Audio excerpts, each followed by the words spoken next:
அநேக நேரத்தில் கர்த்தருடைய வார்த்தை நமக்கு சாதகமாக அமையாமல் போகும்போது நம்ம என்ன பண்ணுவோம்னா, ஓகே இது கர்த்தருடைய வார்த்தை இல்லை, கர்த்தருடைய வார்த்தை என்று தெரிந்தும் அதை நம்ம நெக்லெக்ட் பண்ணிடுவோம்.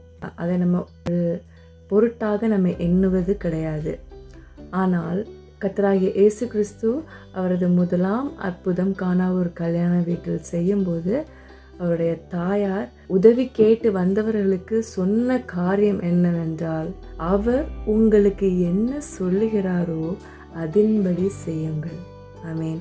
கர்த்தர் நமக்கு என்ன சொல்லுகிறாரோ அதன்படி நாம் செய்யும்போது அதன் மூலம் வருகிறதான ஆசீர்வாதத்தை நாம் பரிபூர்ணமாக பெற முடியும். அதனால் இந்த நாளிலே நாம் ஒரு தீர்மானம் எடுப்போம். கர்த்தர் எனக்கு என்ன சொல்கிறாரோ அதன்படி நான் செய்வேன் என்று.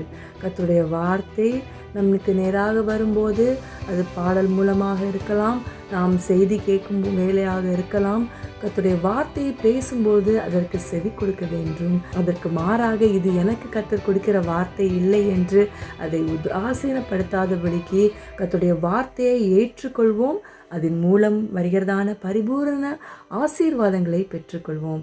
இந்த வார்த்தைகளை கடைபிடிப்போம். கர்த்தர் தாமே நம்மை ஆசீர்வதிப்பார். God bless you all.